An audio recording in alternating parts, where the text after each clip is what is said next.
Welcome, troopers, to episode 34 of Real Jumpers, your favorite comedic sci-fi podcast. I'm your commanding officer, Terner Thompson, and joining me today are my elite squad mates. Jumpers, introduce yourselves. Hi, I'm Akemi, a.k.a. Nikki. What's going on? Jumper Dion here, aspiring voice actor and ready for the Avengers of Godzilla. It's me, Dennis, your resident mech expert, and drinking a cherry Pepsi. I really didn't have anything. I wasn't thinking I'd be next. It's all right, man. You just need to do a little bit. You're like third down the order. Yo, what's up? I'm Dom. Honestly, I don't even know how I got here. And my name would get me canceled in several countries, so we're just not going to refer to it for this whole episode. God, I just read it. I didn't say anything because I was waiting for Turner's reaction. Hey, Turner, I thought you didn't want us to do bits. That's why I just said my name. Is that the American version of Pikachu? No, I think that's the black version of Pikachu. God damn it. All right. Hello, everyone. My name is Terner Thompson, and I am a visual effects artist. And today, troopers, this is it. I can't believe we've made it this far. I thought I would have given up a long time ago. But this is our final episode. There's no more money left in the budget to do any more episodes, so we're gonna end it with this one. We haven't even gotten to the good yet. I know we have like 3 more months worth of videos planned out, but this is it. This is a good place to stop. We peaked. Mm-hmm. Dennis, you got me. I'm here all week. Da, da, da, da, da. The irony is that the movie we're going to be watching today was supposed to be the last one, but I didn't pan out. Today we are watching a movie that's kind of mythologized in the Godzilla fandom. This is Destroy All Monsters. Melee. I had to make a mental effort not to say melee at the end. The conditioning too strong, my lord. It's too strong. An interesting thing about this movie is that when I was a kid, there were 2 ways that you could get Godzilla movies. It was either go to Blockbuster and pray that they had enough in their section. It never was. It was always super incomplete. Rest in peace. I missed Blockbuster. I loved going there. Or the other option was eBay. And if anyone's been listening to this show, I've got, I keep ordering, because of localizations, I keep ordering different Godzilla movies and they wind up being the same one. It's really annoying. For a hot second, and I mean this in the truest way, Turner, I thought you said we were producing on eBay now, and I was about to be like, wait a minute. What do you mean we're producing on eBay? When the fuck did this happen?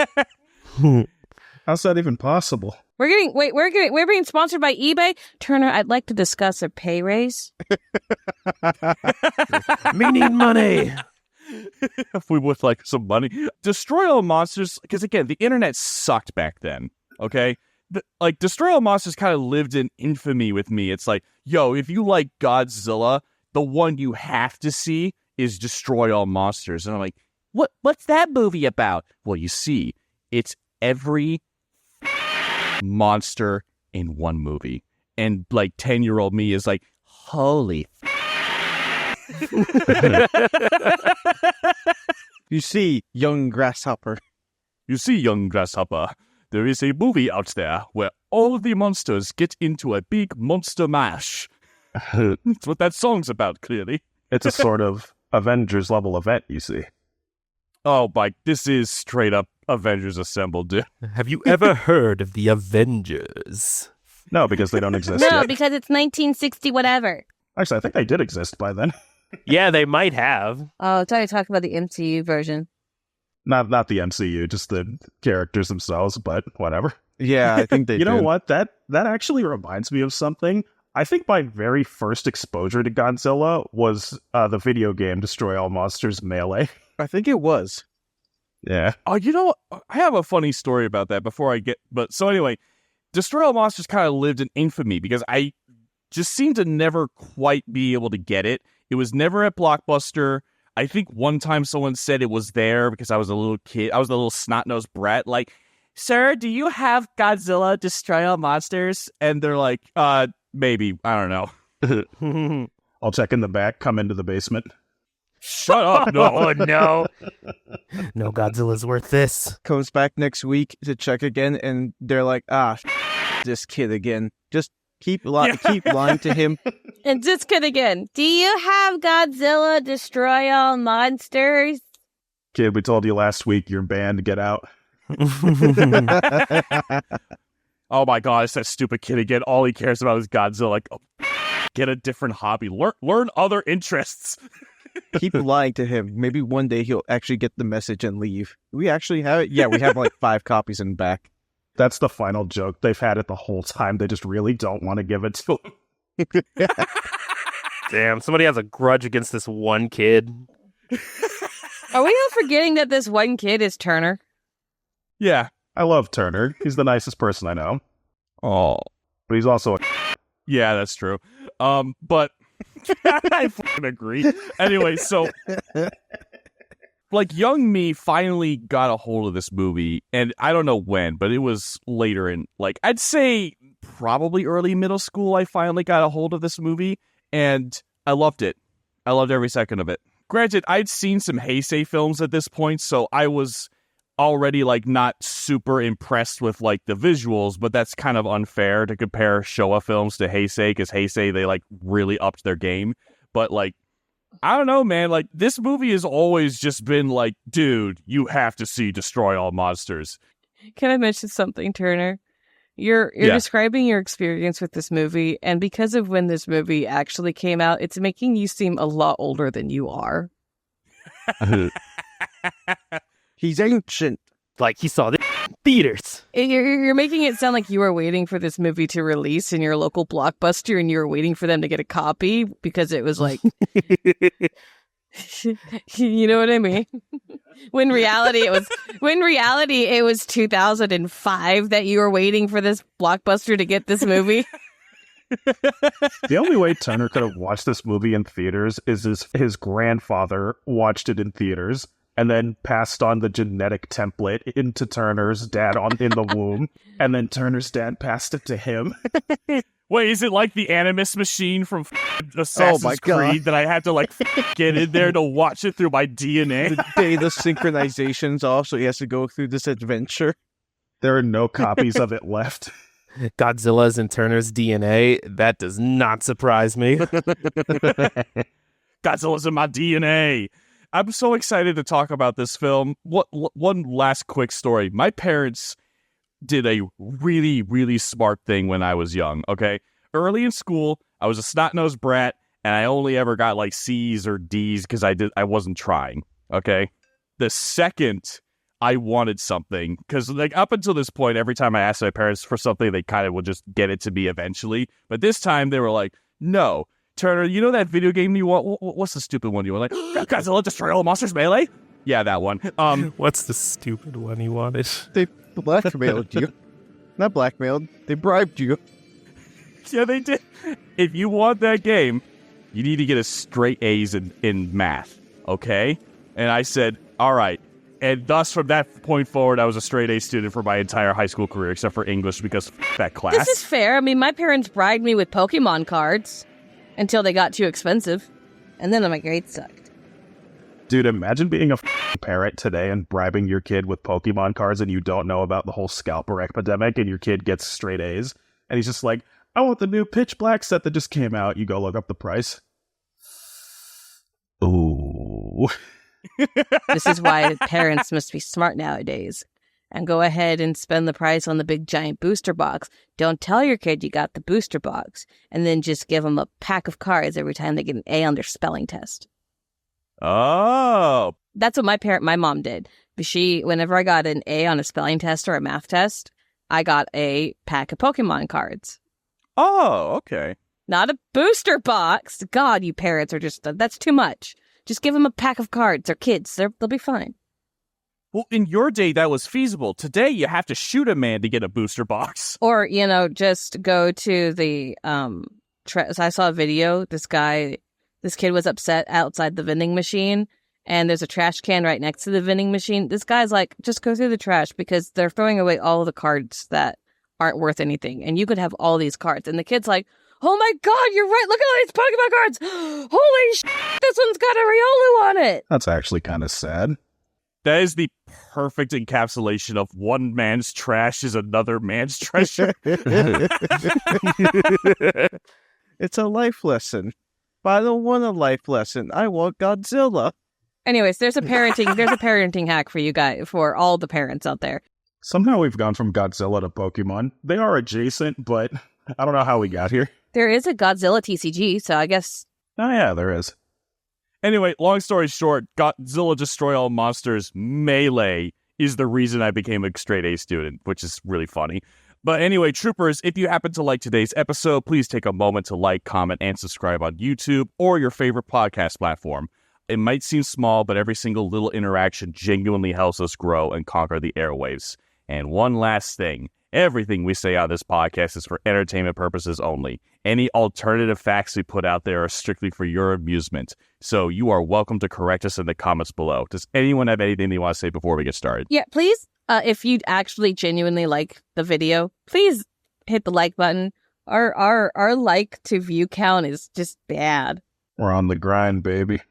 But it helps. If you actually like our show, hitting the like button genuinely helps. It'll allow us to create more amazing content for you guys. Exactly. Well, now you guys are just being shells, so they're not going to do it. Also, follow us on TikTok, Instagram, and do we have a Twitter? We do, but I hate Twitter. Look, you can convince me to put stuff on TikTok, but I am not indulging in Twitter. Excuse me. What did I just say? God, I lost track. Everything starts with a T. You said they could convince you to post on TikTok, but you're not consulting with Twitter. I haven't been able to convince you.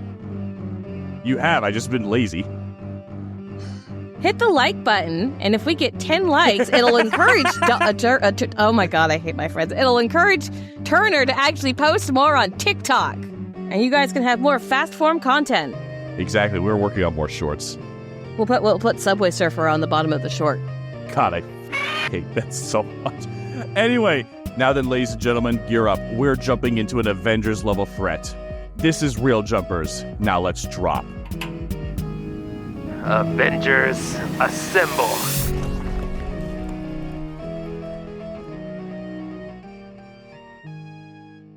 So let's talk about why Destroy All Monsters happened.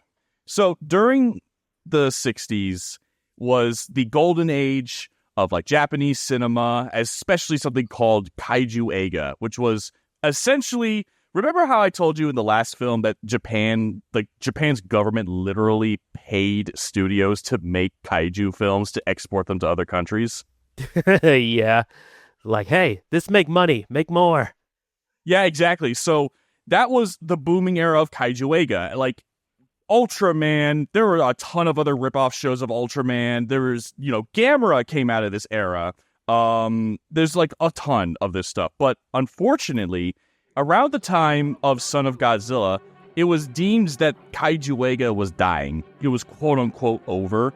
And so Ebirah, Horror of the Deep, and Son of Godzilla, their audiences were becoming younger, and their ticket sales were plummeting. They were nowhere near the levels of King Kong versus Godzilla or even Mothra versus Godzilla. Because they sucked! Yeah, they did suck. But those movies made so much bank. And the amount of bank that Son of Godzilla and Ebirah made was just pitiful in comparison. So Toho kind of decided that they were kind of done with Godzilla. And producer Tomoaki Tanaka said basically, you know what? I really like Godzilla. I put a lot of effort into the first movie. The first movie kind of saved our studio as a whole, that and Seven Samurai. So I kind of don't want him to go out with a whimper. I kind of want to say, F it, let's just ball. So... they decided that they were going to make one last Godzilla movie, and they were going to get all of the costumes that they had available of giant monsters and throw it into one movie. And Tanaka gave the movie a budget of 200 million yen, which was more than the original Godzilla. Because remember I told you how the movie was the original Godzilla was one of the most expensive films they ever made? This one blew that budget out of the water. Yeah. And they were like, F it. So they decided to get the band back together. They got Ishiro Honda, and they even paid extra to get the English translators to spell his goddamn name right. For once, they got it Wow. right. For what was considered Godzilla's final outing, they finally were just like, all right, can we just make sure this is spelled correct? I will pay you extra money. Just here it is. Just don't get up. What? Wait, when was the movie made, Turner? It was, I think it was 68. Oh my God, I'm already forgetting. Yes, it was 68. The amount that they used to spend on the movie then would have been about, in U.S. translated to U.S. dollars because we're stupid, filthy Americans, would have been $1,230,731, equivalent to $11,858,954 today. In inflation matters, this is an $11 million movie. Yes, but also at the same time, it's funny. I did some of the history research, and when I came to that conclusion, I was like, that's like really low, even for today's standards.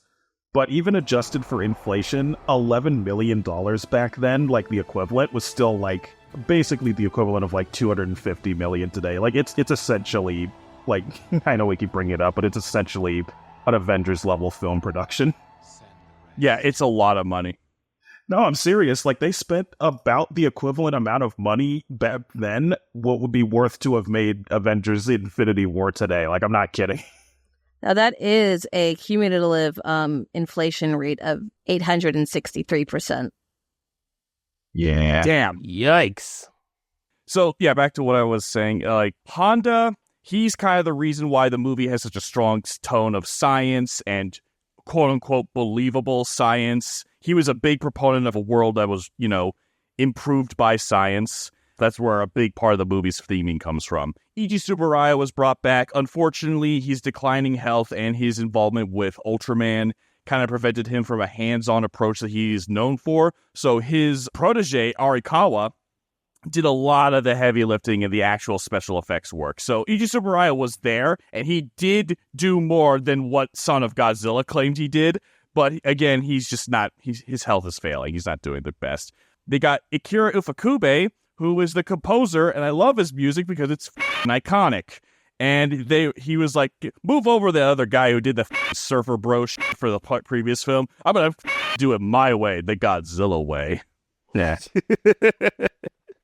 I'm never going to get over the freaking surf music in Son of Godzilla. And then we have, like I said before, the producer Tomoaki Tanaka, and he is the guy who said, "F it, we ball." He picked up the phone, called his homies, and was just like, all right, so we're making one more movie. All right, boss, what do we got? I'm writing you a blank check. Use all of it. Is this a test or something? No, I'm serious. Use all of the money we have. Go into the back of the dusty closet and check and see any monster costume we have. What about Gorosaurus? That's not technically canon to the Godzilla universe. I don't care. Put it in the movie. We're throwing it in. Oh, yes, sir. Pulling out all of the money they could from the couch cushions and, went looking through the lint machine and the dryer. Some dude was like, yo, dude, I found 35 yen at the bottom of Godzilla's foot. Let's go.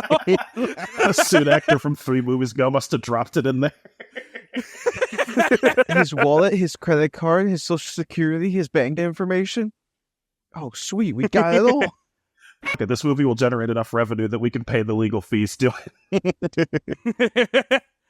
So some of the major actors in this film is Akira Kubo, who played Captain Katsuo, who has questionable relationship with women in this movie. And Questionable. Why'd you say it like that? Mhm. why? We'll get to it later. Mm-hmm. Kubo was a top-tier talent at Toho who managed lots of serious drama bits and campy sci-fi, and he also was in Invasion of the Astro Monster. He was the nerdy guy who made the lady alarm. Oh, Wait, really? Alarm? I don't remember that. Oh, God, I remember that sound now. The annoying sound that defeated the Exilians. Yeah, the thing we can't say. Yeah. It took me a second to remember. Then we have Yoshio Suichi, who plays Sukiya. Dr. Otani. Sukiya, I'm sorry. I tried my best. Was a legendary actor. He was in Seven Samurai, which is awesome. That's really prestigious because, like I said in the past, Godzilla and Seven Samurai are mythologized by Toho. They have giant murals of both of those films at their studio lot because those are the two films that basically saved their company. That's cool. And so he was like, F it, I love science fiction. I want to be in this movie. And he was like, you got it, Chief. Then we have the greatest actor of all time, Haruo Nakajima. And I haven't heard a single word he's ever said because he plays Godzilla. The man hasn't spoken a single word, and he's the greatest actor I've ever known. Is that the opposite of a voice actor? You know what's really fun is I look at Godzilla and how he acts in this movie, and I go, I need him to meet some of these NFL mascots. Power scalers take that one. Godzilla versus the NFL mascots. Motivated. That'd be awesome. Motivated and with prep time. I hate prep time. Prep time. It's Power Scaler's wet dream. So you guys know how Skyrim came out in 2011 and it made so much goddamn money that they've pretty much put it on everything except a pregnancy test, but they're probably prototyping that anyways. We're so close, sir. We're almost there. We're almost there. So this movie printed money, dude. Like the last two Raw turned out to be the first two Raw. I don't think it broke the records of like some of their best previous films, but it straight up it made so much money that they immediately decided, oh, hell yeah, there's still a market for this. So they decided I'm not kidding, after like the projection reports or whatever, the revenue stream rolled in, they straight up like renewed the Godzilla license and franchise as a whole. That's how much gangbusters it was doing. Yeah, it bought the series almost close to a decade of time left before it went on hiatus before Heisei. It's nuts. Yeah, one thing I saw when actually I was researching this part that kind of sucked is that they spent a little too much money on this movie. And even though it did really well, they slashed the budget for the next couple of movies. And that's why I think, Turner, you mentioned they're regarded a little bit less so than some of the better movies in the franchise. But like, this was it, man. This was Infinity War. And funny enough, too, even though chronologically, this is set in their future of 1999, because, you know, back then, the 2000s and the 1990s were the future. Yeah. This is the canonical finale to the Showa timeline, so the next movie is Heisei? The way you're describing it is that, so the Heisei timeline starts as a sequel to the original Godzilla, but after this movie, we're going to be seeing films that are still the Showa timeline, but take place before Destroy All Monsters. That's not confusing at all. Sorry. Unfortunately, there's a lot of history stuff that I'd love to go over, but we just simply can't. I will say one thing, though. Baragon got to be in this movie, and I really wanted to talk about this. If you guys go down, you'll see like a list of 4 links if you want to look at those, but Baragon was a monster that was in Frankenstein Conquers the World, and Baragon was like a really he's a dinosaur. He breathes fire. He eats a horse at one point. That's a little silly puppet, and it's really funny. I'll post a clip of it. What? He what? Eats a horse? Yeah, he eats a horse. I beg your finest pardon? He's a monster But why a horse specifically? because he's a monster. That was indirectly the inspiration for Uma Musume. Somehow. Hey, Terner, are you going to post these links in the bio? Sure, yeah. Well, they're common monsters. Anyone could find them, but sorry. Anyway, funny thing about Baragon is that Eiji Tsuburaya was good friends with Toho, and he was like, hey, can you loan me, like, the costume of Baragon? I got some ideas. And they're like, sure, you can take it. This costume was brutally butchered. It got turned into the Ultraman monsters Pagos, Naranga, Magular, and Gabora. And there are links there if you guys want to check them out. But those are the monsters that Baragon was turned into. And then for Destroy All Monsters, Eiji Tsuburaya loans the costume back. It was an absolute wreck. And they did their best to restore it back to Baragon. And that's why he only does like this little like, hi everyone, at the very end of the movie. Because he couldn't do anything. He never shows up at any point in the movie. And at the very end, he's just like, yeah. Yeah, I did something. Oh, you didn't? Get out of here. Little pig dragon dog thing. And Baragon's a walrus? That's so cute. I'm in love. That's Maguma. Ishiro Honda hated Maguma. Wait, why? Because he was in a movie that he had no business being in. The higher-ups at Toho demanded there be a monster in the movie. All right. Now, let's get started. In the year 1999, the future is bright. There's a moon base, and it's being run by the... Oh, what the... Wait, what the They're actually called the UNSC. Who made this? What do you mean? Wait, if the UNSC is here... Turner told me, like, at the start of the movie before we started, that, like, there's gonna be a Halo reference. I was like, Halo didn't exist yet. What the are you talking about? And, like, the first thing you see is a sign that says, like, UNSC. And I'm like, wait, what? I was waiting with bated breath because I knew both you and Dennis would immediately sniff that out and be like, wait, what the Also, does that mean the secret police later on is Oni? Oh my god. There are people later called the secret, but they make one cameo. It's Oni. This is stupid. Okay, go. All right, Nikki, go.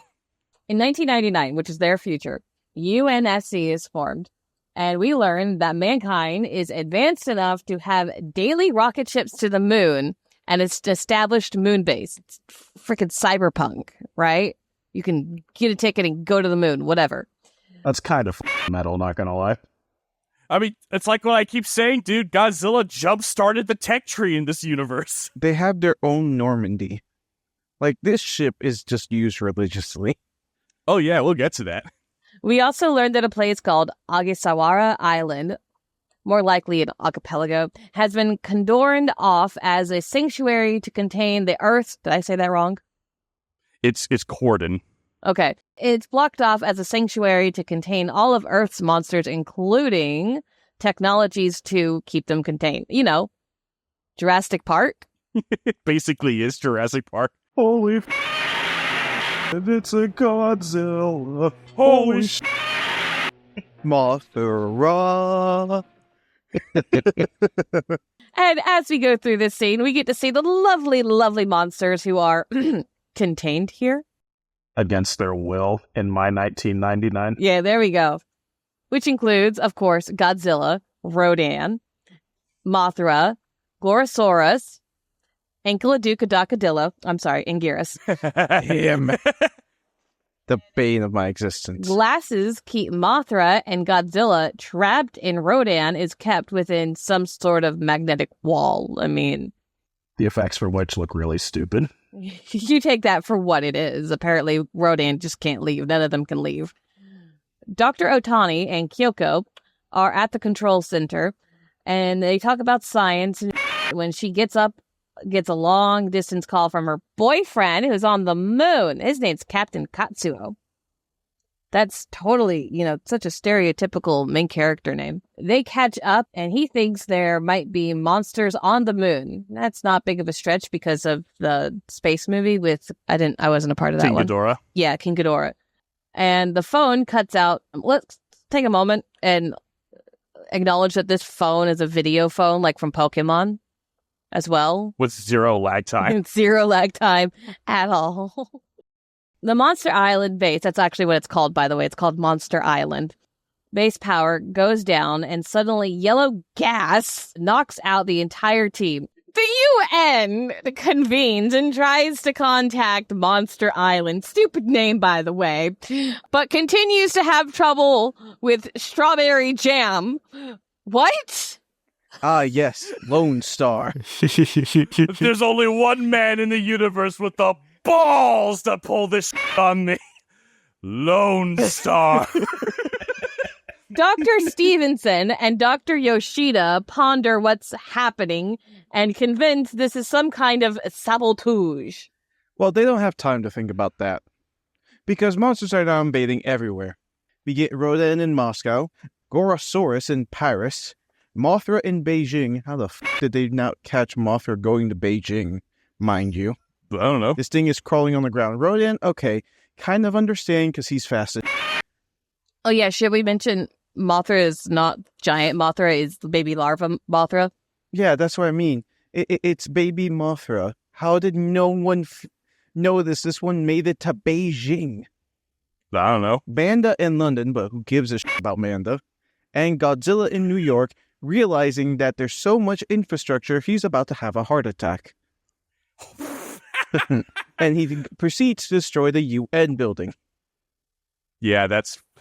He's like, yeah, organized government.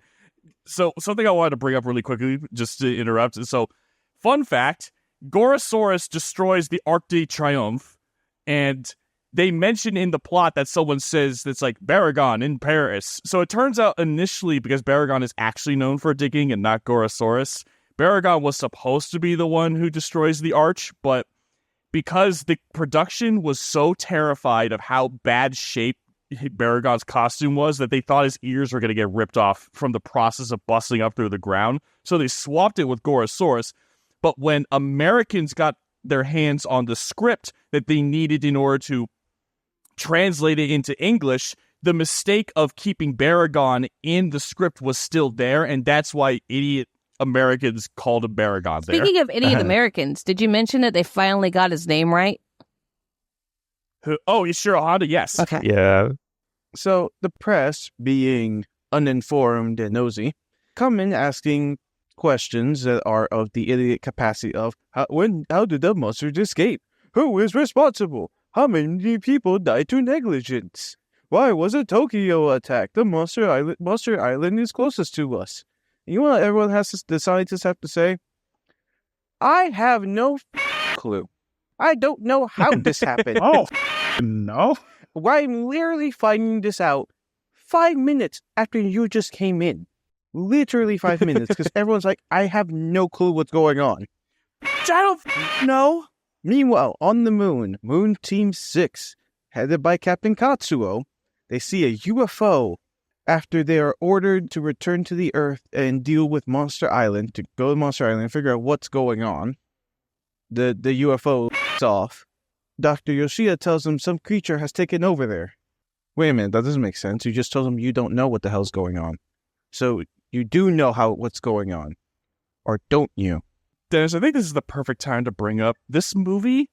The voice acting isn't that bad. Oh, it's so bad. No. The voice acting isn't that bad. It's the translation is dog shit. Ocean Dub. Brought to you by 4Kids. They keep having conversations that don't make any sense. Like, seriously. And It's Ocean Dub. It doesn't make sense. Why does Sanji have a lollipop instead of a cigarette? Why do they call him Zobo? Zolo. I can tell you both reasons for that. One, they didn't want to show cigarettes to kids, and they were too afraid of getting copyright struck for someone's name being Zorro. And why does Sanji sound like a idiot? It's Ocean Dub. Why does he sounds like he's talking with his nose pinched? All right, let's continue. Like, here's the craziest thing about this movie. They're like, oh no, Monster Island has gone down. Should we send in the military to check that out? No. Nah. I want the random team of scientists on the moon to specifically take their moonship and come to here, and they go look into it. That seems like a bit much of an overkill and too much work and a bit of an inconvenience, but whatever, you pay the bills. They make so many questionable decisions throughout this movie, starting with this one. That's like if there was a attack going on in China, the Chinese president or whatever called up the president of India or whatever, was like, hey, can you get your underwater scuba team positioned outside of Antarctica to come deal with this? It's so removed from like any chain of command. You know what? No, it's like Dooku trying to assassinate Padme in Star Wars. Oh yeah, the backwards way of doing it. Emperor Palpatine wants Padme dead, but he doesn't want to do it himself. So he gets to, but he doesn't want to do it himself. But then, it's still all worked out because it's part of the Sith grand plan. Ah, yes. So stupid. That's why I'm going to call these guys from this point forward Moon Team 6, because that's just, like, when I was writing the script, I'm like, f it, that's what I'm going to call them. It makes sense. Because they do everything. They really do everything. Every single one of these motherfuckers supposedly must have a PhD in science and engineering and is also former, like, special forces. Like, because, like, what the f***? This must be the most prestigious military operation ever. I think you're confusing that with a different operation, because this was not. No. Anyway, so Moon Team 6 arrives at Monster Island, and they find Dr. Otani and Kyoko, and they are acting weird. And Otani, like, asks them, is like, I want you all to cooperate. Things will just be easier if you give up. here, let me show you something. And he shows them, like, something from Live Leaks where Mothra straight up kills a train and Godzilla nukes a ship. And then the worst thing of all, we see Rodan killing Spirit Airlines. That might be for the best. I hear their customer service wasn't that good. And so Captain Katsuo is like, what the guys? What are you doing down here? Are you insane? No. Here, let me show you something further. And then he, like, takes him to this weird-ass room that I doubt was supposed to be on this island to begin with. And they meet the queen of the Keylocks. And she tells them, y'all, you should just give up. We're going to make a society of science down here. I'm like, we already have that. That's civilization. I'm dropping the pretenses. We're going to enslave you. I'm going to go ahead and I'm going to break in here real quick and mention this because it really, I don't think it's mentioned anywhere in your script. Just so happens that this entire race of being is depicted as all female. Mm-hmm. Yeah. So we're going to continue forward and you're going to take that how it is. Remember, this movie takes place in 1999, but it was still made in 68. So there's still a lot of misogyny here. Pay attention to how Captain Katsuo, like, responds to when women tell him that he's not in charge. It's not... Yeah. He doesn't seem to... He gets, like, really heated. Like, I don't think it was intentional, but, like, I'm getting some serious misogynistic vibes from this guy. They attacked his masculinity. That just can't stand. Look at how the Keylocks decide to start the invasion. I want you to really think, doesn't this sound familiar? Oh, yeah. Taking over monsters? Oh, wait, the Exilians tried this, but the Exilians had more thought and care to their plan than just dropping their load. You know, the Keylocks just apparently because they're all women, they don't have a mind of their own, so they have to steal their plan from somebody else. You know. What the Where did that come from? I was just more the fact of where it's like, oh, look at that. They're doing what the Exilians did. I wonder if it's going to happen the same way, too. Probably. Remember when I told you that, like, they kind of remake Invasion of the Astro Monster, like, 3 times? This is one of them. God damn it. Wait, was the guy that didn't react well, was he the one that pulled out the gun? No, actually. That's later, actually. Right now, the reason we're talking about all this is because I've been specially selected to just describe this next bit to you real quick. My friends and comrades, troopers of real jumpers, there exists this phenomenon where if a man has not taken a woman to his bed and is a strong enough virgin, he projects a field around himself, almost like a key wave from Dragon Ball. This is called the virgin field. And unfortunately, it has the added effect of repulsing women. I'm not talking about physically. I mean, like, you physically cannot, like, get near or touch a woman, like, in any way. So this dude in the crowd, like, after being told he's going to be enslaved and his masculinity is threatened, just straight up tries to, like, grab the queen of the Keylocks, like, chest or whatever. Like, he goes straight for her chest for some reason. And he gets repulsed by his own virgin feeling. Dude, I know she's not a human and is technically an alien, but boundaries, consent Like, still took it too far. exists. That is not the way I thought you were going to twist that. No, like, Turner, put it up on the YouTube version. He goes, like, straight for her chest for, like, no reason. And he gets, like, destroyed. I forget exactly what happens. He doesn't go for her arms. He doesn't try to, like, restrain her. He just goes straight for him, dude. Yeah, and, like, he gets flung across the room. Like, what? Like, she has, like, a force field or something, right? That's what it is? Yeah. Yeah, he gets, like, repulsed. He's like Master Roshi whenever he goes to a woman and Bulma just smacks the shit out of him. Yeah, basically. And some dude is like, huh, a woman stopping my advances? I can't have this. Shoots her, and it doesn't do anything. Yeah, just so much misogynistic tones right there. I'm just gonna make it clear, we don't actually like this is awful. Like, this is bad. Just like Making fun of it because it's stupid. I don't know if it was scripted or it's just how the scene went down or whatever, but I don't think that should have made the final take. It was the 1960s. It was okay back then. It was okay. Yeah, anyways. So Moon Team 6 getting absolutely nowhere, shooting at something that's invincible is like, F it, we're taking Otani hostage. And they get out, and there is a mildly entertaining gunfight that happens between Moon Team 6 and the brainwashed former scientists of Monster Island. So I'll give them credit. Is this the scene on the beach? No, this is... Okay, because that wasn't entertaining. No. The first gunfight that happens like on the Monster Island like control base is mildly well edited. Like, I'll be honest, it's like it's okay. It's kind of fun. Okay, so we're still in when you guys were complimenting the movie. Okay.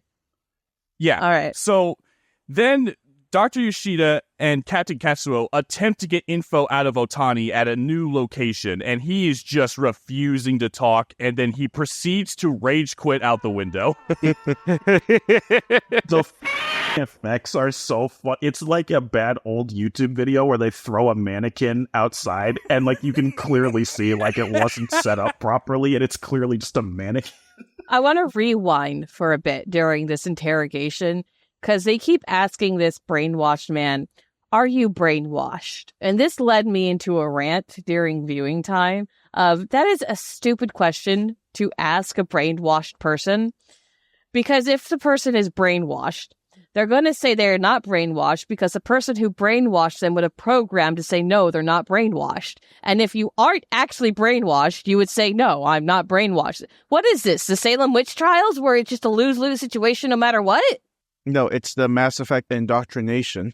The indoctrination theory that makes Mass Effect 3 somewhat better.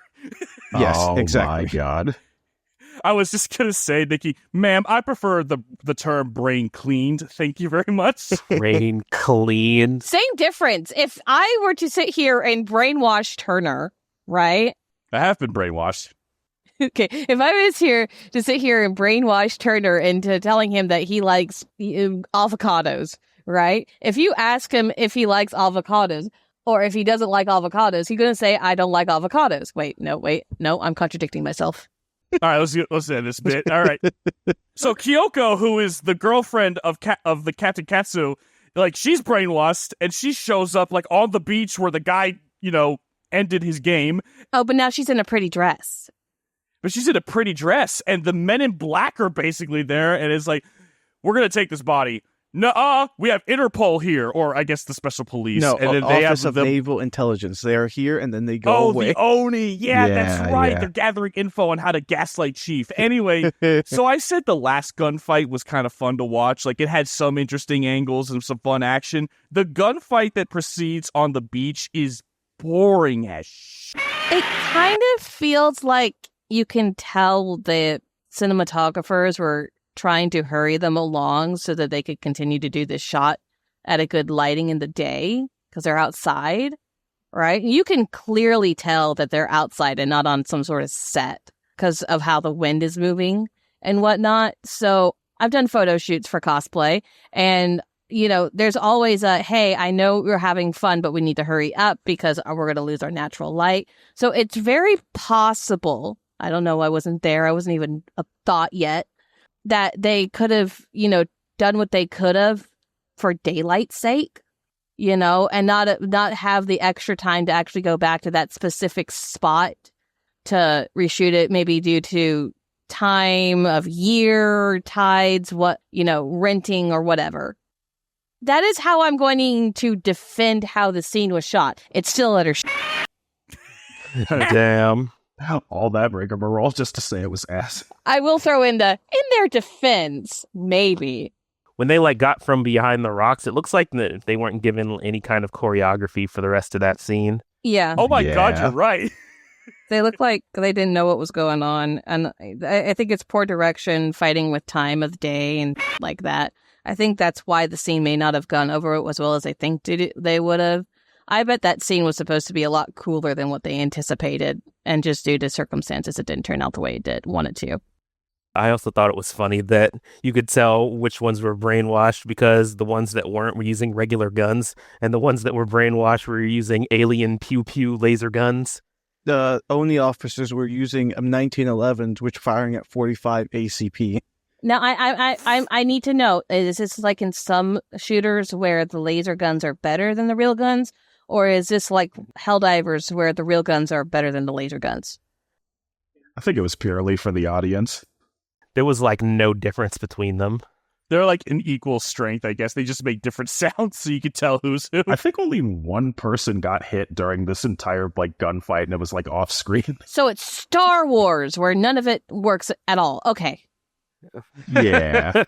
I find this whole thing super funny because I honestly, I think a lot of the effects in this movie look really good for the time. Like, I've been on the special effects, like, for pretty much Real Jumper's entire run. This is, like, the first movie I actually thought they were, like, pretty damn decent. Except for the magnetic field at the beginning for Rodan and, like, a couple of things in this movie. And then, like, I said during movie night, what the happened? We were doing pretty good up until this point, and then we just got to this shit. What happened? They didn't dedicate a good budget for this part of the movie. I guess. Like, they threw the money at all the other parts of the movie, and then they just went back, like, 2 weeks after they were done filming. They're like, oh, we forgot to film the gun scene, and they just did it. They spent it all on getting all the monster suits back, man. Ah, there you go. That is true. They did blow their budget remaking Anguirus from scratch. Like, that was... Oh, no. All right, so in the autopsy of Dr. Otani, because the UNSC were able to get a hold of the body, they discover that he had a round little object behind his ear, and it was basically some sort of mind control device. And they're like, tick. I hate ticks. I hate ticks. Get checked for Lyme disease, kids. Yeah, because ticks are... Oh, wait, that's more of an East Coast thing. If you go out and play in the leaves or out in the woods, have your parents check you for ticks. Exactly. So this leads to Moon Team 6 discovering, wait a minute, there's like radio waves coming from this little transmitter. We could probably find the source. And so Moon Team 6 begins scouring the globe, and they find this rock in like some rural village that has a grapefruit-sized like metal sphere that's a transmitter, and they discover that they're hidden all over the world. One of them is in a coconut, and Nikki, you got a kick out of that. They show us the coconut later, and it's hilarious because I know coconuts, they have their shell, and then there's the meat inside, and the shell's usually about, like, what, a centimeter thick? This shell is about 4 inches thick. Yeah. And it turns out one of these devices, they theorize, has a 200-kilometer range, which is nuts.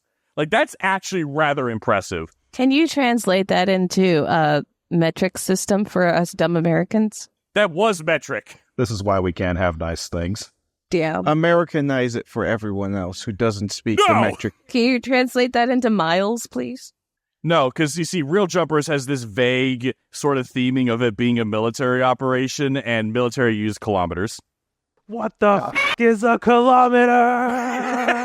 Can you explain to me how long a mile is in feet? I don't know how far something is unless it's converted to kilometers per freedom unit.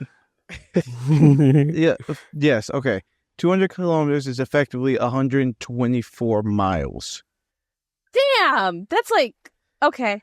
Thank you. It's pretty impressive. You're welcome. They then begin manhunts for all the former members of the Monster Island science team that are mind-controlled. And, jeez, I hate this part. Kyoko is able to effortlessly, without even obscuring her face, get past one of these checkpoints where the guys are feeling down every pretty woman they can see. It's like, it's really lame. And she doesn't even change her face, and she just gets right past them. It's insane. So she arrives in Tokyo, and then she's like, commence the operation. And then Rodan, Godzilla, and Manda, and later Mothra storm the city and lay waste to Tokyo. It's nuts. It's an awesome scene. The military attempts to fight back, and I think they do more damage than they do in trying to stop. With how some of their It's- turrets are in place, no, they were doing more damage to themselves.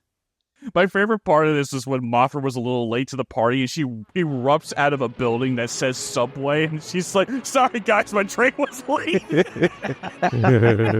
Whenever you see the monsters on screen, especially towards the end in the big final fight, with how they've made these monsters come alive, it's very comedic in a way and just fun to watch.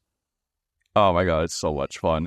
This scene then ends with, I'm pretty sure this is an homage to the first movie. There is a scene where it's panning to the left, and it's the devastation of Tokyo, I'm 100% positive it is a one-to-one reference to the aftermath of Godzilla and the shots that they used in that movie from Gojira, and they're all supposed to be evocative of nuclear testing not testing photos of the photos of Nagasaki and Hiroshima.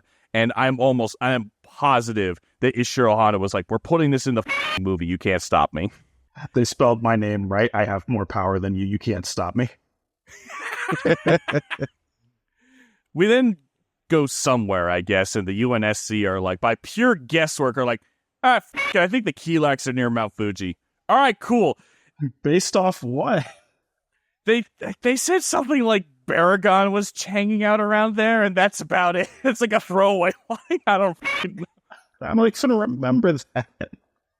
Again, Kyoko has like the magic ability to just walk past any security checkpoint because she winds up deep in their base, walking into their meeting room, and is like, "I have a message from the Kilaaks." And everyone's like, "How the did she get in here? She's wearing a bright red dress. How did you guys not see her?" What security contractor do we hire? Tokyo Enterprises? Fire them. Fire them now. So she's standing there in the room, and she's like, "All the newspaper people would want to hear this. We, the Kilaaks, we win. Just give up." And this is what the Kilaaks say every time they're on screen. It's like, give up. That's all they ever say. It's really kind of boring.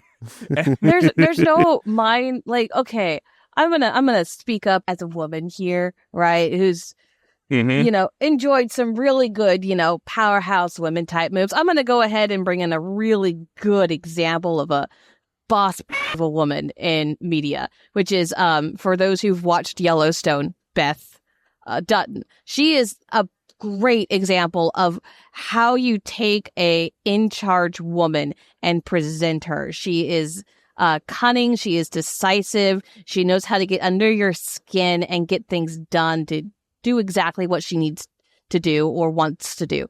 Just a powerhouse. Mm-hmm. That is not Kyoko or any of these people. The Kilaaks needed a Beth Dutton, but apparently Katsuo takes this demand of, from this woman as her standing up, which no, it wasn't. Nowhere near. I guess maybe for 1968 that was, but by today's standards. No, because this is 1990. Anyways, he takes this as a woman standing up to him, and with every misogynistic 1960s alpha male energy within him, straight up attacks his girlfriend, rips her earrings out of her ear. She is bleeding, by the way, and she just wakes up and goes, "Oh, what happened?" I did remember this part when we were watching it, and I was like genuinely uncomfortable watching. It was like, what the See, she was only standing up to me because of alien mind control. He's shaking her vigorously too, and trying to get everything, and everyone's just around her and whatnot. She's passed out on the ground. People are just talking. She's still passed out on the ground. Oh yeah, they just leave her there for like 40 seconds. They do. Right, and they're just chit-chatting, and she wakes up. She's like, "What happened? Is everything okay?" And everybody just kind of brushes over the fact that this man just manhandled his girlfriend, right? It's 1968.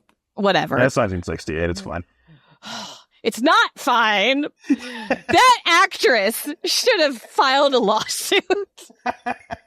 No, dude, my favorite part, I wanted her character to wake up and be like, "You asshole, there are holes in my ear. You could have just slided them out. Why'd you rip them off?" No, she just wakes up like Snow White, who just got kissed by a prince. She's like, "Oh my, where am I? What happened? Isn't your ear in pain? Aren't you like bruised?" Also, isn't like the mind control pellets in like behind their ear? So didn't it look like he dug into behind her ear and rip it out? For her, it was just earrings for some reason. Yeah. Okay. Now she's got to have surgery to get those lobes fixed so she can wear earrings again. You know what she did? He damaged a woman in Japanese culture. She will never recover, and she will never find a husband. That's dark. Unfortunately, kind of true. That sucks. Also, same could be said for women in America in 1968 too. So Things just suck, okay? That's just Everything sucks and is stupid.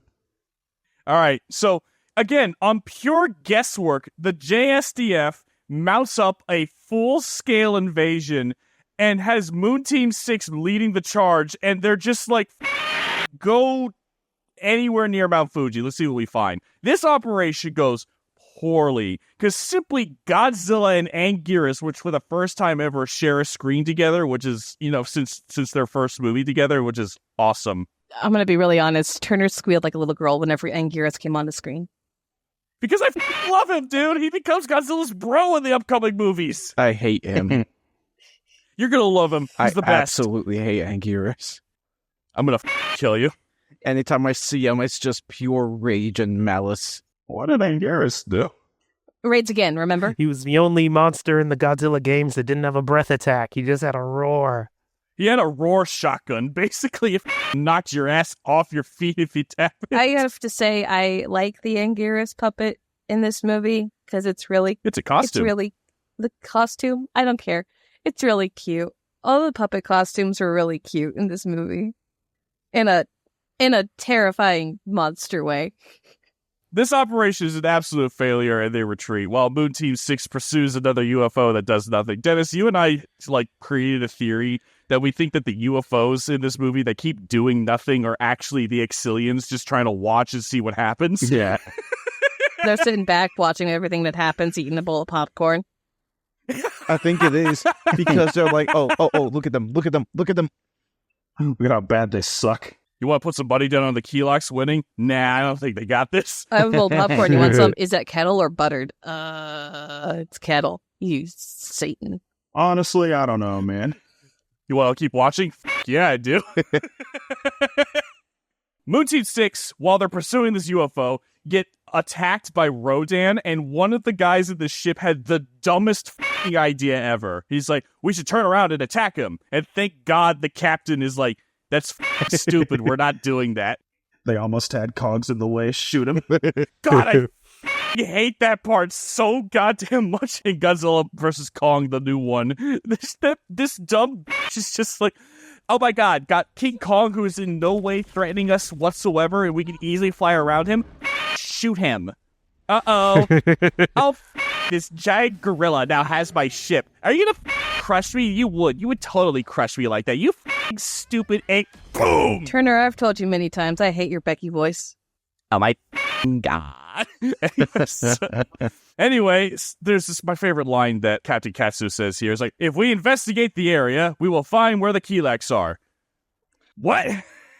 So many leaps in logic. If I go looking for my phone, I will find it. So, they begin to comb the desert. Or, no, I'm sorry, they begin to comb the forest. Did you find anything yet? We ain't found Oh, wait, we found Godzilla. Oh, we found Godzilla. So he starts chasing them until it tells them to scatter. They decide to ignore that and still keep grouped up as they're running. And the only reason why I think Godzilla didn't kill them, one is probably because of Turner's theory. But the second one is because of the fact where he's being mind controlled. Because any other Godzilla would have just fired their atomic breath and would have gotten a killionaire from Halo. Like 90% of them. Isn't Baby Godzilla in this scene too? He's later. No. That's later. As they're running away, Godzilla kind of nudges his head over to the direction of this cave, and Katsuo and two other of Moon Team 6, I'm assuming, just find it. Yeah. And it realized, oh wait, it's the Kelox again. They set this up. And like before, they're saying, give up. You cannot win. We're from space. And then shows them a little bit of their base. And then off. Just leaving them. Not even killing them because of the fact of where you have the leader of Moon Team 6, which is currently right now your greatest enemy, letting them live. Kelox is so stupid. Oh, but speaking of stupidity from the Kelox, they don't decide to keep someone there to stop them from rebuilding Monster Island, because you know what the UNSC does? Goes back and rebuild Monster Island, and rebuild the controlling device that they were using their tech. The Kelox's tech that they just left there.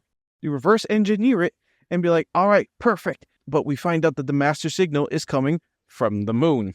So, Moon Team 6, mind you, this is still the same spaceship. This is the same rocket from the beginning of the movie.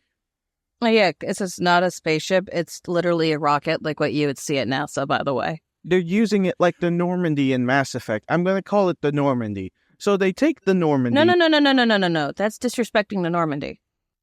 You know what? No, this ship actually gets done. I forgot to mention earlier, Godzilla fired his atomic breath at this ship once, and it kind of did nothing. And my joke about it is that, well, clearly that ship must have star-level durability. Yeah. I know, but they could have chosen a better design for it. Okay, I'm getting to there. So, the Moon Team 6 goes back out into space to the moon to find another UFO that does nothing before they land in this crater. I think it was the Exilians leading them, hey, it's here, go here. But this turns out to be a trap. Not the Exilians, no. Them landing in the cave turned out to be a trap because the Keloks decide to flamethrower them out. And these flamethrowers have dwarf star level flamers to coax them out. It fails, and their little laser tank kills the atmosphere controls. I love that joke so much. Terner, I'm gonna kill you one of these days. Look, if Godzilla's atomic breath did next to nothing to their ship, and his thing must be, and Godzilla, according to power scalers, has like star-level attack potency, then clearly these flamethrowers in this tunnel must be at least dwarf star level to threaten their ship. The logic is sound. I think I might have an aneurysm out of sheer stupidity. Would you like some Tylenol? No. Back on Earth, they're concerned about the status of SY3. They fear the worst, thinking that they died. Turns out, no, they're away inside the base because they realize that the Keloks are rock people. They can shapeshift in extreme heat environments, which doesn't make sense for the Earth. They turned into little worms. Rocky? I don't understand why the Keloks want to invade Earth if their preferred environment is several thousand degrees. They can just burrow into the core. Whatever. That... What? It's 1968. Things don't need to make sense. Oh, they also find, I guess, the master transmitter that they were looking for. Wait. Okay, this has to go on Patreon. But Nikki, I thought you were going to say...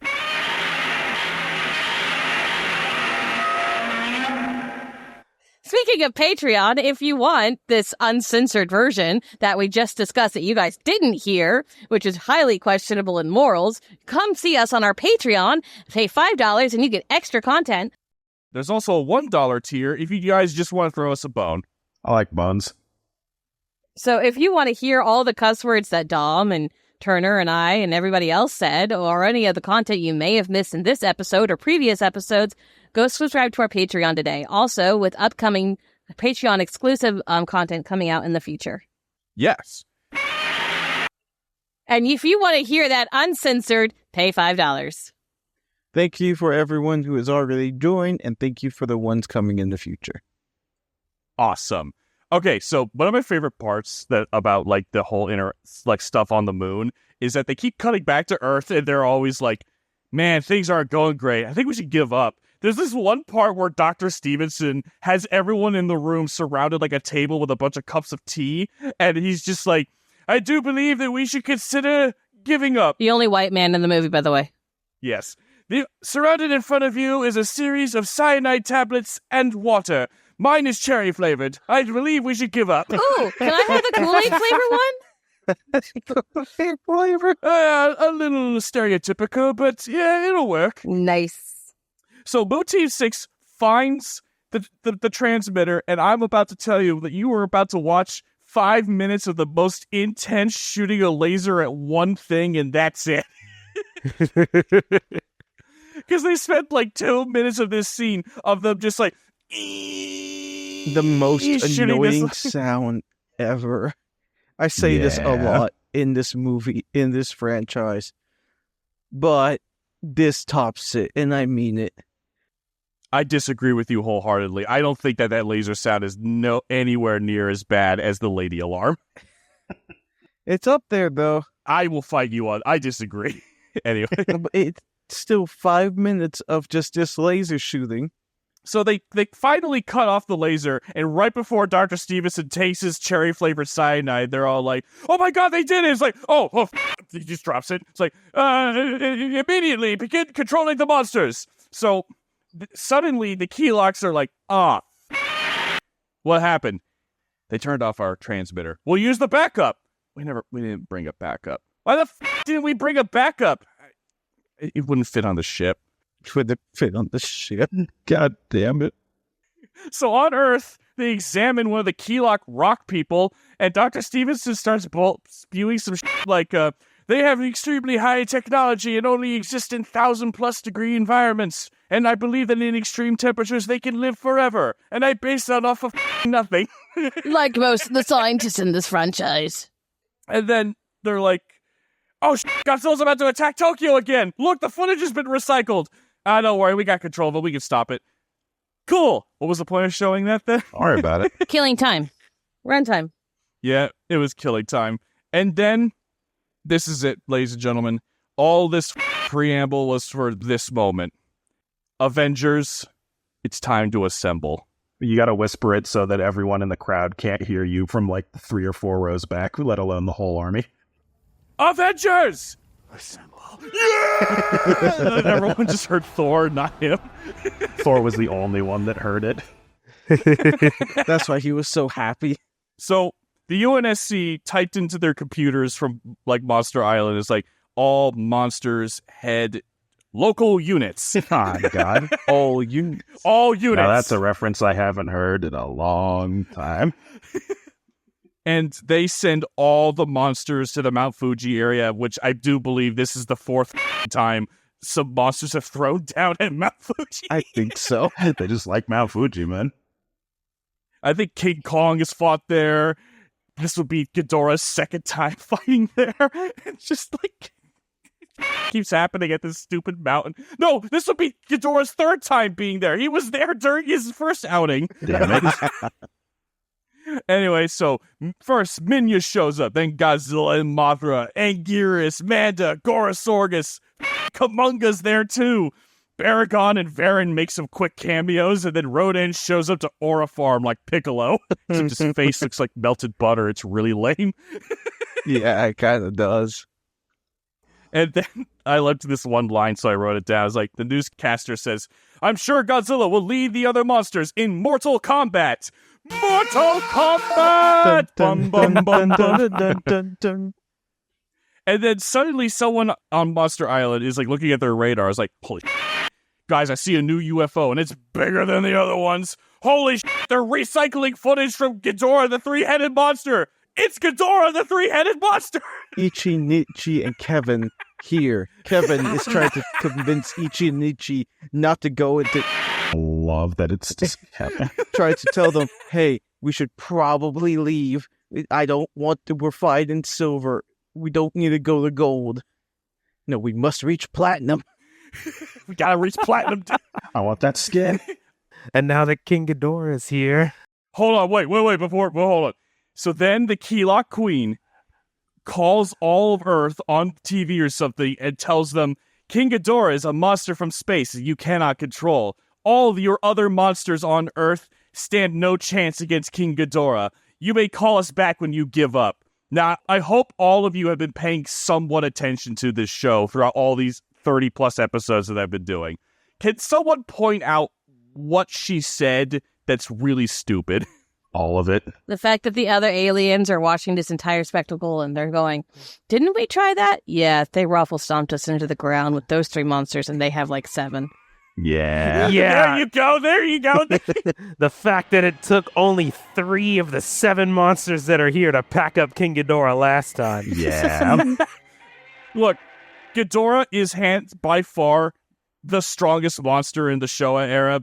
Possibly Mechagodzilla stronger, but that's an argument for another day. Like, Ghidorah will win a 1v1 with any monster there. But he got folded by 2. Just Rodan and Godzilla were enough to beat him. Mothra was there too, cheering them on. Well, the second time around, it was just those 2. Does King Ghidorah ever fight Mechagodzilla? No, unfortunately. It's actually Damn kind of it. sad. Oh, wait, that's an idea for the next Godzilla movie. Ooh. I just want someone in the background to be like checking the numbers, and it's just like, I think she's going to that website that says that King Ghidorah is like supernova level, because this is the math ain't really actually checking out. I think she might be really. Should we tell her? No, don't tell her. It's fine. She has a team of scientists to power scale for her. After they lose, they'll tell her how bad they f***ed up. Don't tell her. It's funnier this way. All right, go. Whatever. Yes, it's time for my favorite part of the movie. You can do it, but hang on, I have one final joke to make. Imagine getting jumped by like 7 different kaiju, and one of them says, "Take his gravity." Take his gravity. I've had that queued up for like an hour. I mean, someone must have, because King Ghidorah stupidly landed in the middle of this just entire army pitted against him. Dude, he would have actually stood a chance if he just stayed into the sky and spammed his gravity beams until like they all gave up. Because if he's in the sky, his only contenders are Rodan and Varen, so maybe he could have come up on top. But no, he had to land like an idiot. Gravity beam. It's lightning. It's lightning. Gravity beams is stupid. I agree. Anyway, let's get ready to rumble. Why did King Ghidorah land? Not sure. Not the best strategy, I don't think. As soon as he did, the Goon Squad decided to ram him and take his right to vote. This is why whoever was controlling the monsters on Monster Island thought, okay, you want to fight? All right. Bum rush him now. That's the only order they gave him. I love that Anguirus is the first one to go for it, and then he like gets flipped, and Gorosaurus is like, "Oh my god, are you okay? I'm gonna go get Mom." Then Godzilla decides to pretty much pull him in a full Nelson, and then what was his name? Mothra and Kumonga. Kumonga. Yes, I had that. Damn it. Sorry. Mothra and Kumonga double string shot attack. Lower his speed. And Rodan decided to help out with his whirlwind. Yes, Rodan used whirlwind. They're just stacking CC effects on it. You ever seen that meme of that person falling down the stairs and it's just CC upon C? What was it? I've never seen. That's so funny. They just got command grabbed. And then it's probably my second favorite part of the fight. Anguirus bites Ghidorah's neck, and Ghidorah lifts him up into the sky, with Anguirus holding on to his neck like when your dog grabs a toy and you lift it up into the air. Like a little chihuahua. It's actually really cute. Mm-hmm. Oh no. Ghidorah steps on some Legos and makes Anguirus pass out for a sec. Oh, you forgot to mention, Anguirus finally let go because I think the head is actually Kevin was biting him. Right. This is actually important. Anguirus finally lets go of Ghidorah, crashes down into the ground, and when he does, it actually reveals the keylock base that was underground. Oh yeah. While they're f***ing around, just shifted all the dirt. Could you imagine if the queen of the keylocks has a chat bot? No, like a DM window straight to Ghidorah. It's like, what the was that? You just revealed our base. And Ghidorah's like, sorry guys, my bad. I had to drop him off somewhere. He wouldn't let go. It was Kevin. That's like when we were playing Rivals and I accidentally swallowed Dom as Jeff and it goes straight off. Nikki, spit me out. It's a different button. Nikki, I can't fly. If you spit me out over there, I'm gonna die. Nikki, what are you doing? And then he proceeded to stop playing with us since. Please play Rivals with us again, man. I love playing with you. That was the inciting incident. That was your canonical event. Again, an event. But then Ghidorah, after tossing Anguirus off, Ghidorah comes down and just stands on top of him. and like stomps him into the ground till he passes out for a second. I always thought to myself, Ghidorah, that must have hurt, dude. His back is nothing but spikes. Right? It's like stepping on Legos. And it all comes full circle. Ghidorah tries to get airborne and then again, and Godzilla punches him in the dick and dragging him down. Just take punches he It literally threw. looks like he punches him in the dick. He grabs his leg and then, whoa! And it's not just small ones. He's throwing haymakers. He is just going at it. And he's like, kidney punch, kidney punch, kidney punch, and pause, dick punch. Can we also just appreciate the fact that baby Godzilla is here for all of this, just standing on a cliff on the sideline, just going, yeah, get him, get him. Yeah. No, he gets an assist. He uses his little puff of breath later, and he gets an assist on the scoreboard. He does. He dealt a little damage. There was this one part where the reporters are like, listen to the monsters crying out in horror and sudden death. I'm like, dude, I think you're completely misreading the situation. Ghidorah's getting dog stomped right now, dude. He's getting jumped. Fight back! Fight back! Fight back! Fight back! They're Fight- jumping me. They're jumping me. Yeah, it was Gorosaurus freaking drop kicks Ghidorah from the in the back. According to power scalers, they claim that is the most powerful attack in all of, like, Godzilla because it broke King Ghidorah's back, supposedly. That's stupid. Gorosaurus slithering in the position. Oh, watch out, watch out, watch out. GKO! It's like when Bane broke Batman's back. That was like news-breaking comic book events happening. My God. Then they all proceeded to just absolutely curb stomp Ghidorah. He's on the ground and everyone is just stomping on him like that scene from JoJo's. In all realness, it's almost as if King Ghidorah owed all of the lunch money. He kind of did. I want to be a fly on the wall of the key locks watching this is like, I think we've made a gross miscalculation at how strong Ghidorah was. Meanwhile, in space, the Exilians are laughing. They actually have blood coming out of the suit. Didn't notice that yeah. before. Should we help him? Oh no, please come right in. Water's fine. No? Just going to stand there like a bunch of pissants? Thought so. Baby Godzilla shoots that little ring that actually ends up like the final blow of one of the heads. He got his assist in. Yeah. Play of the game. Play of the game. And then as the final coup de grace, Mothra and Kumonga bury Ghidorah in silk. Oh no. That's a real insult to injury. It's like, bury this motherfucker. We already killed him. Let's make his grave. But wait a minute. Oh no. Rodan suddenly gets taken out by a new monster, the Fire Dragon. It's like a Smash intro. It's like a new challenger approaches. Yeah, the next 10 minutes of this movie are the stupidest thing. I think, Turner, you mentioned, like, you think they did it just so that the human crew could have something to do to, like, have a climax for the movie, but it is the most nothing burger 10 minutes of a movie I've ever watched. This is the biggest disappointment in this film. Like, genuinely. I want to do a mind exercise for the audience real quick, okay? Because we get to take a good look at the monster.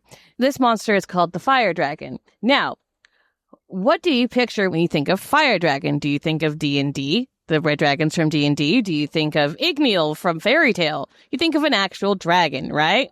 Not a spaceship. Oh, but that's a reveal. It's a stupid one. I guess the Karlaks weren't just sitting on their ass watching Ghidorah be destroyed. Oh, they were. They could have totally had the fire dragon back up Ghidorah because apparently it's got some good firepower. It took out Rodan temporarily, so f*** it. Why did they just... They were like, oh, No, man, we didn't need to. Ghidorah's about to rally. He's about to get up. He's about to kick all their asses, and it's going to be cool. It was not cool. he's dead. Let's go back real quick. Okay, this thing, it takes out Rodan. Everyone does a quick 911, and then it currently takes out Monster Island base in one fell swoop, and then the Keelaks call the UNSC saying, ha! Now you can't control the monsters either, and the fire dragon is going to roast you alive. So what you going to do? And Godzilla finds their base. So good. I love this bit so much. He's like, spamming atomic breath. Man, this. It's like Just when you're mining something in Genshin, right? And you're spamming something with a catalyst user to mine like an ore, and then you hit it with like a claymore, and it just disintegrates. Out of all of this, I love the Kila Queen's face when she realizes Godzilla's right outside the generator, and it's losing power. Because her face is like, oh Shut god. Shut up! He's The Keelaks turn to rock, and Godzilla spams the chat with GG. But the Fire Dragon is still around, so Moon Team 6 takes to the sky after a lengthy aerial battle with the Fire Dragon, which, like I said, turns out to be nothing but a lame flying saucer from Area 51. So they defeat the flying saucer, and then like the humans like, yay, we did it! And then some time passes, and all the monsters are then rounded up somehow and are brought back to Monster Island. And since this was intended to be the final Godzilla movie, many of these monsters in this movie make their final curtain call, and we never see them again. So they all metaphorically take a bow. We see Mothra, Gorosaurus, Anguirus, Kumonga, Baragon does his little like, hey guys, I'm here, and I'm here too. I was here the whole time. I was very vital in that fight. And then Manda shows up, Rodan, and for some reason Varen gets to mog the camera for a second, even though he did jack all. He's just a flying prop. no, he's the reason why Vanek later on in the way distant future does what he does. And then we see Manila, and he's walking along, and we finally get to see the guy who started it all. The undisputed king of the monsters, Godzilla, waves goodbye to the audience for one last time. This is the end of the Showa era, at least chronologically. As soon as that money starts flowing in, it is not the end. And that was it. That was Destroy All Monsters. What do you guys think? Honestly, you mind if I give my review first real quick? Go for it. I think it's gotta be like a 7 out of 10. I actually enjoyed it. I was expecting this movie to be like a 5, maybe 6. I enjoyed myself a lot more than I thought I would. The thing I was going to rant about was the fact of why is he lasering the thickest part of it instead of anywhere else? They could have just lasered the bowl, and it would have been faster than the metal part right down there.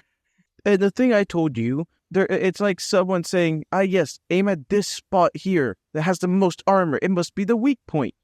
No, you idiot. That's not how it works.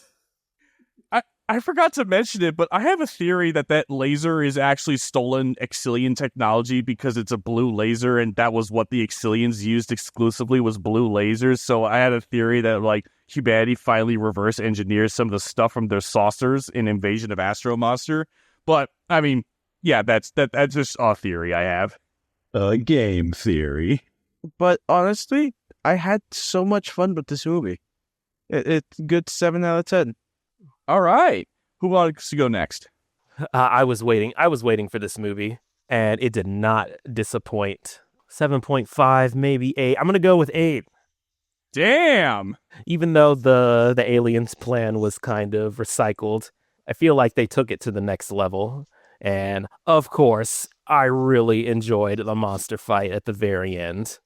That's the whole reason Dion's here, just to see the monster fights. That's the best part. There's no shame. Yeah, in it. that's why I'm here. It's written in my contract. It's like right there. I love seeing Ghidorah get curb-stomped. Oh, it's so funny. There's a reason this works, okay?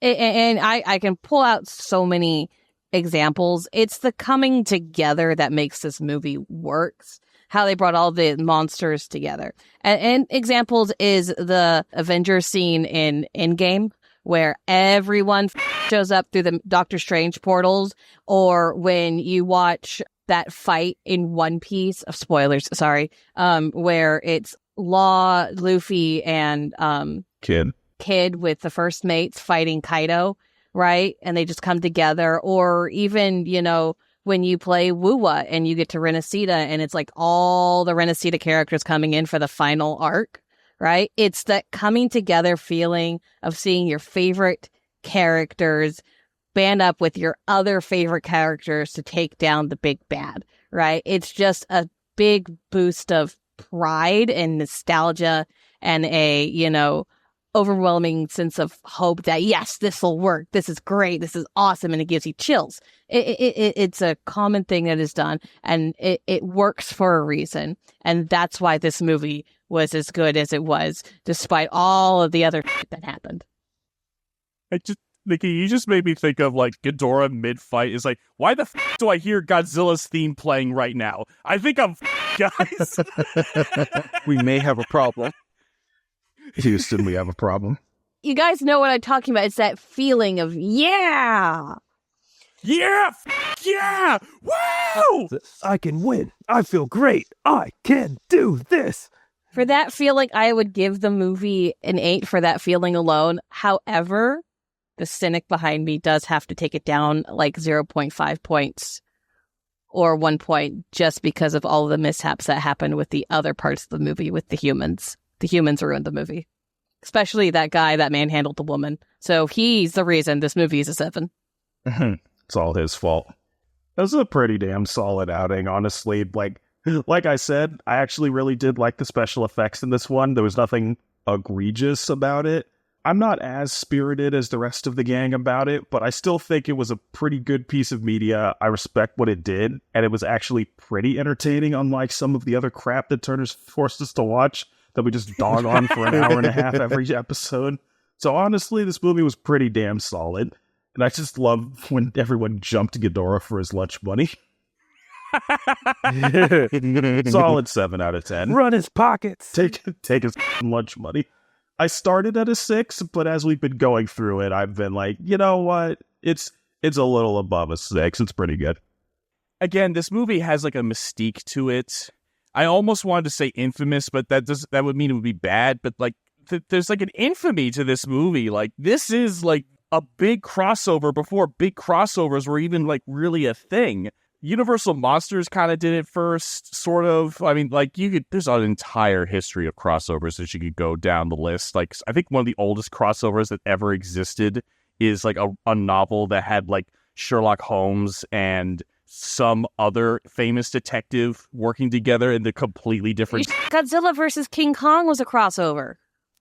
Exactly. Like, when I saw this movie as a kid, it didn't disappoint me. Like, I probably fast-forwarded through all the human stuff because I was a dumb kid, but, like, the human stuff in this movie is actually, at some points, like, fun to watch. Not all the time. They didn't get it right yet, but, like, at least interesting things were happening most of the time. But, God, the English dub of this movie is so poorly translated that, like, their conversations just go in circles, and they mention things that don't seem to make any sense at all. It's so weird. I'm gonna give this movie a 7.5 out of 10. My heart of hearts would want to give it an 8, but I can't, because, like, as a critical thinker, there are things about this movie that kind of suck, but, like, the rest, I love this movie. It's gonna be, like, my gold standard of, like, what I want out of a Godzilla film. This shit right here, I could eat it all day. Yeah, I love this movie. I'm so glad that we made it this far, and I showed you, like, for our audience, if you guys want us to go back and watch some of the other films, like where Manda or Gorosaurus or... I want to watch the one with the walrus.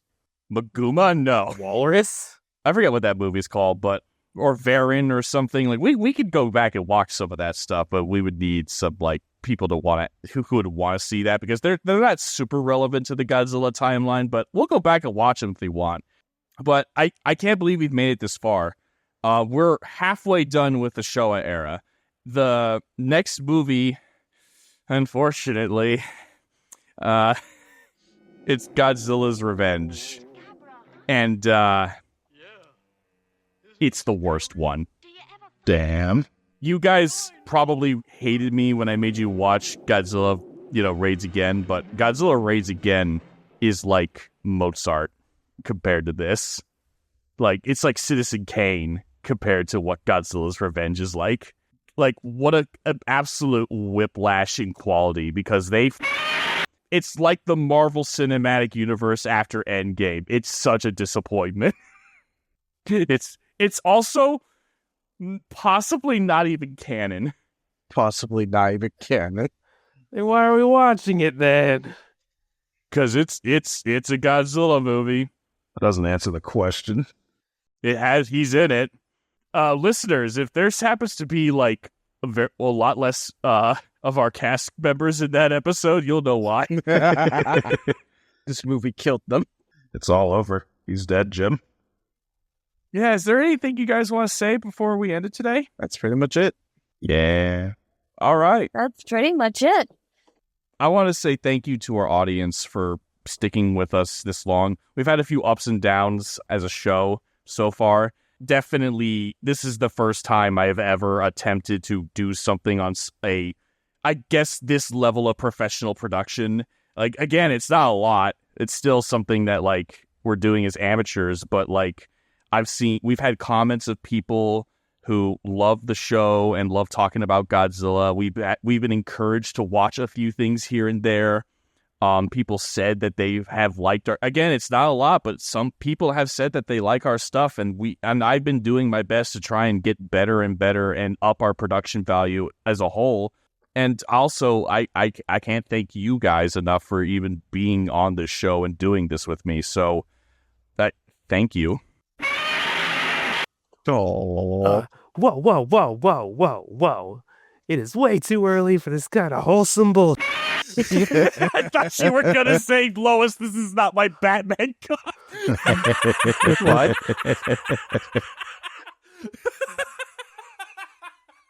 Oh my god. This is way too wholesome. I need to cut the tension. Dom, you're gay.